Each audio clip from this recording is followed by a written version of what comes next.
Ah, wala ng harang-harang. Buenos días, buenos tardes, buenas noches, mga amigos, mga amigas, mga kumpanyeros, kumpanyeras. Magandang araw po sa inyong lahat. Ako po ang inyong lingkod, Attorney Rene Bueno. In this episode, we will discuss everything about this midterm elections. Sapagkat alam nyo naman, itong midterm elections na to deliver the very surprising results not only for all of us, but also to these two candidates na si Bam Aquino at Kiko Pangilinan, because they delivered a very strong showing. And alam naman natin as of this moment, nasa number 2 position si Bam Aquino. At ito naman si Kiko Pangilinan ay mukhang steady na dyan sa number 5 position. Despite the fact na hindi pa sila officially proclaimed at sa Sabado pa daw, ay mukhang yan na trending. Mukhang hindi na sila aalis dyan sa numero na yan. And despite their lacking extensive political machinery, as compared with their rivals from Bagong Alyansa ng Pilipinas at saka doon sa grupo ni Rodrigo Roa Duterte, abay nakakagulat talaga. No? At sila ay nasa number 2 at number 5 position ngayon. And this is what we are going to deeply discuss. And what are the factors? Ano yung nag-attribute sa pagkakapanalo nilang dalawa at sila ngayon ay nag-i-enjoy ng number 2 at number 5 position sa kasalukuyang bilangan. Nasa more than 80% na ang nabibilang na boto. So 99% very sure na mananalo itong dalawang kandidato na to. So, and this is what we are going to discuss. No? Magkakaroon tayo ng deeper discussion. And we will try to check ano ba yung mga factors, the several factors na nag-contribute sa kanilang tagumpay na makuhang muli ang posisyon dyan sa Senado. Okay, so pag-usapan natin recognition. Itong si Bam Aquino at si Kiko Pangilinan ay meron naman talaga silang they benefited from a strong pre-existing public image. Kung matatandaan natin itong Aquino kasi, itong Aquino name na ngayon ay bit-bit ni Bam Aquino is almost synonymous with the term reform and good governance. Although may mangilan-ngilan dyan na kukontra dito sa aking analysis na to, pero hindi natin matatawaran yan na yung Aquino name is synonymous to reform and good governance. At yan ay nag-umpisa nung panahon ni Ninoy, ni Cory, namana ni Noynoy, at ngayon nga ay nagbe-benefit ngayon dito si Bam Aquino. Pangalawa, itong si Kiko Pangilinan ay similarly nag-enjoy din, nag-benefit din doon sa kanyang work advocacy at yung sa kanyang clean image na reputation.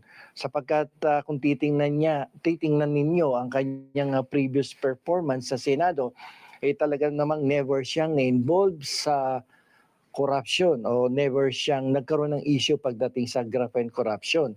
At yan ay nag-create to both of them ng positive public perception.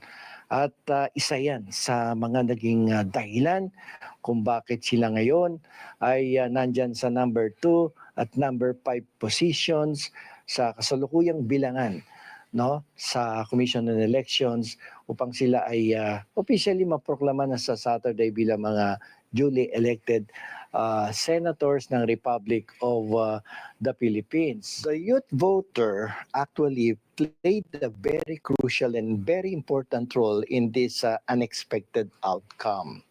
Kasi itong si Aquino at si Pangilinan, actually they appealed to the younger voters, itong mga millennials and Gen Z. And these younger voters are actually very disillusioned with traditional politics, and they are really searching for change.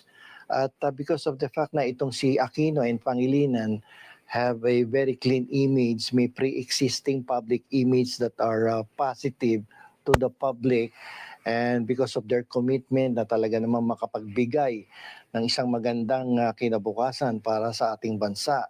And the fact na naka-focus sila dun sa kanilang platform of government. Unlike the rivals na mga celebrities, mga artista, sila talaga unang day one pa lamang, no? Pinaputok na nila yung kanilang mga plataforma de gobyerno. At yun ang nagugustuhan talaga ng ating mga kabataan na dapat pagpapasok ka sa ganitong klaseng kampanya, ipakita mo sa amin yung inyong mga plataforma de gobyerno. And in the case of Pam Aquino, nag-focus siya sa education, no? Yung kanyang accomplishments when he was still a senator at yung paano niya itutuloy yung kanyang mga plataforma de gobyerno na medyo nabitin nung siya ay senador, at paano niya to itutuloy at magkakaroon ng benepisyo para sa mga kabataang Pilipino. Alam naman nating lahat na siya yung author ng free tuition fee sa tertiary education. At maraming nakinabang dyan. May resibo si Bam Aquino dyan. At iyon ang isa sa mga dahilan na nagdala din sa kanya to a very successful political campaign at nagbigay sa kanya ng number 2 position. And sabi ko nga kanina, yung clean public image niya, no, yung pagiging synonymous ng kanyang apelidong Aquino to reform and good governance, malaking bagay yan. At ganun din naman kay Kiko Pangilinan, ang plataforma de gobyerno sa kanya ay nag-focus siya doon sa kanyang plataforma na pipiliting mapababa ang presyo ng mga pangunahing bilihin, lalong-lalo na yung mga pagkain. At very sila diyan, nakakapag-articulate sila diyan pagdating sa mga usapin na yan. At yan ang gusto ng mga kabataan at karamihan sa ating mga botante, no? Kasi yung iba, although may mga platform of government siya, but they cannot articulate in this platform of governments na kanilang pinipresenta sa publiko. Unlike Bam Aquino and Kiko Pangilinan, ito plataforma ko, yan ang plataforma ko, and when they face the public, they can articulate on their own platform of government. Dito sa kampanya ni Bam at Kiko, dito mo makikita yung importance of candidates articulating clear policy platforms and then delivering this clear policy to their prospective voters. At yan ang ginawa ng dalawang kandidato na to. Hindi na pwede yung sikat ako, tatakbo ako, artista ako, celebrity ako. Kahit wala akong nakahandang platform of government, I will rely on my popularity. Hindi na pwede yun. No? The voters now, particularly the youth voters, are looking for something. No? Isang maliwanag na polisiya, isang magandang plataforma de gobyerno of which the candidates can articulate. No? At gusto nilang malaman kung ikaw ba ang kandidatong talagang may expertise dito sa bagay na to at kaya mo bang i-articulate yan sa amin? And this is one thing Bam Aquino and Kiko Pangilinan did during the election campaign period.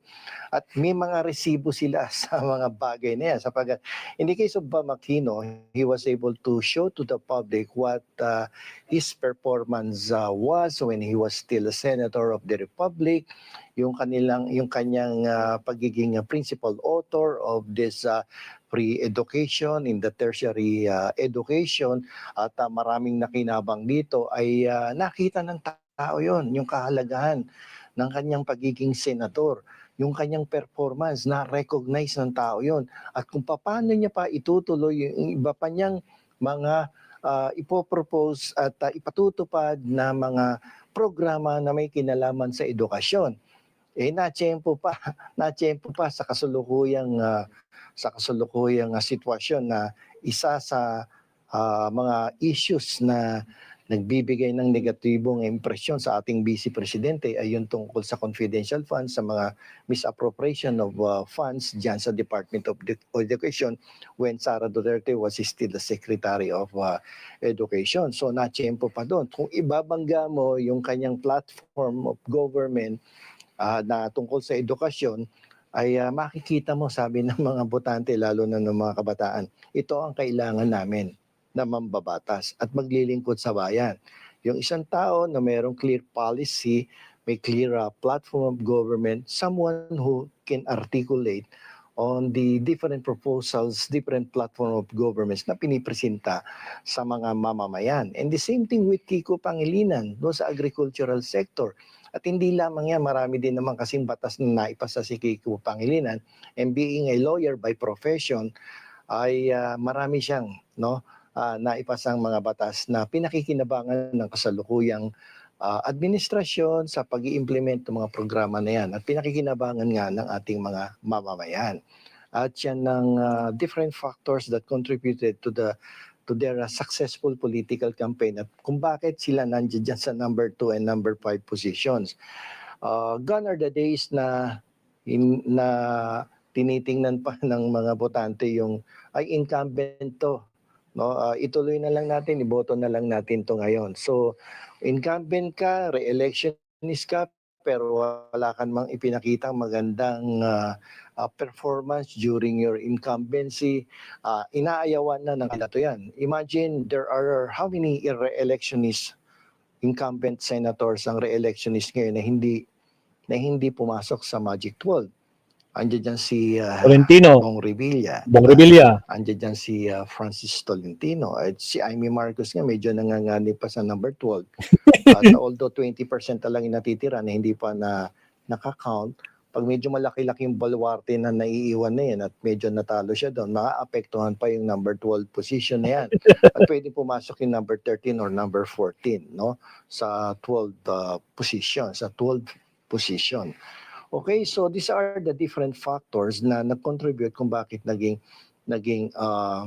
successful yung political campaign ni Kiko and Bam. The underdog narrative, the brand recognition nila, yung the power of brand recognition, Aquino being synonymous to reform and good governance, as well as the case of this Kiko Pangilinan, yung kanyang work advocacy and clean image, never been accused or never been involved in any corruption issues. Tapos yung youth votes na kanilang nilapitan, they appeal to the young voters. At nakita ng mga kabataan na ito ang kailangan na magsilbi sa ating bayan because of their integrity and commitment to transparency, commitment to accountability, commitment to being a capable elected public officials na pwede mag-deliver talaga kung ano yung pangangailangan ng ating mga mamamayan sa ating pamahalaan. Okay, so Right. abangan natin yung kanilang proklamasyon sa darating na Sabado para sila ay maging Sir Leo, sa Sabado daw. elected senators of the Republic of the Philippines. And sa all in all, yung resulta ng election, ako ay medyo okay na sa akin yung naging resulta. At hindi mo naman kasi maalis na talagang mananalo si Bongo kasi Duterte vote yan. Hindi natin pwedeng itanggi na meron pa din naman talagang puwersa ang kampo ng mga Duterte. Kaya nandiyan dyan si Bongo sa number 1. And even Bato de la Rosa. At ito naman kay Marcoleta, nagdala dito, Iglesia votes to At pati na din kay Bato de la Rosa at kay Bongo. Plus the fact na dala sila ng Iglesia ni Cristo. And another surprising result ay itong kay Ping Lacson at kay Tito Soto dahil hindi binitbit ng iglesia to pero they are now in the 7th and the 8th positions. At ang dahilan dito is because also yung kanilang performance when they were still senators of the republic. Parehong fiscalizers to at maganda ang naging ipinakitang performance. Itong si Ping Locson, hindi ito kumukuha ng pork barrel. At ito naman si Tito Soto, proven. Excellent yung kanyang leadership, yung kanyang performance sa Senado na nagsilbi to for more than 4 terms. So, pang 5th term niya na to bilang Wow. senador ng Republika ng Pilipinas. So, ma-analyze mo no? Ayon na ng tao doon sa mga na sikat ka lang. Dapat may integridad ka. Dapat may commitment ka to Kung parang sinabi ni attorney, hindi pwede yung mga kwan lang. Bigyan ng jacket yan! Di ba, Tokis? Shout out, Kamsat. Agoy. accountability, transparency, at meron kang clear policy, platform of government na ipipresenta sa tao. And then you can articulate on this policy and platform of government that you will present to the public during the campaign period. Okay? So hanggang dito na lamang po. Ito pong muli ang inyong lingkod, Attorney Rene Bueno. Salamat, attorney. Alright, so yun, malaking impact nga yung nagawa ng millennials saka Gen Z, no, mga absat. Itong pagkapanalo ni Bam Aquino tsaka ni paano to? Bam Aquino tsaka ni Kiko Pangilinan. Yeah. Ba, may kapapost si Amy Marcos, oh. Nagpapasalamat na siya. Ano sabi nito? Sabi ni Amy Marcos, mga absat, wait lang, lumabas sa feeds ko. Pakita ko na sa inyo. Malamang na, kung hindi nyo pa nakikita, ito kalalabas lang, 18 minutes ago. Sabi ni Amy, sige, basahin natin. Pasasalamat sa tagumpay na ito kahit gaano kailap at kahirap ang isang katibayan na kapag ikaw ay nanindigan para sa tama, mananalo ka. Mananalo daw. Ano daw? Hindi nagmaliw ang paniniwala ko sa dunong ng sambayanang Pilipino na dama at alam nila ang ibig sabihin ng sakripisyo at prinsipyo sa gagawin nila. Ito sa pagmamahal. Mabuhay ang Pilipinas. Kinarangal ko kung maging ika-12 sa listahan ng tumapos sa lahat ng ito. Oh, talaga. So, kanda mga kabsat. Confirm na sa kanya. So, sinigurado na, wala na. Game over na talaga. So, accepted na. Anyway, nung total, nandun naman sa second. Di pa pinakita natin. So, ayan. O, siya, maabsat. At least, kahit pa paano, no, nakita natin na maganda yung labanan. Kasi nga, tatlong PDP out of the 10. Tapos, isang kumalas na nag-individual. Tapos, yung isa, salawahan, pero kasama pa rin sa alyansa. So, 6 pa din. 6-3-2-1. O, parang ganito. 6-3-2-1 ang numbering. Ba? Pwede. Kaya nako po, wala namang nagawa. Yung 32 million hanggang doon lang kaya nilang i-push. So, walang iyakan. No, mga kabsat? Nako po. Masakit ba? Diba, Naomi Chin? Edward Lachica? Diba? Malapit ang mahatulan si BP. Magkakaalaman tayo dyan, Victor, kapag nandiyan na yung dumating na yung taktang panon. Kung aabot siya doon, baka malay natin, mas mauna pa yung ICC warrant of arrest niya. Tayo dyan. Diba?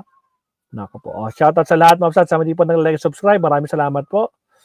Magkala na tayo. Wait, check ko lang. Maraming salamat po sa ating, ilan yun kanina, umabot tayo ng 1,000 plus 1,000.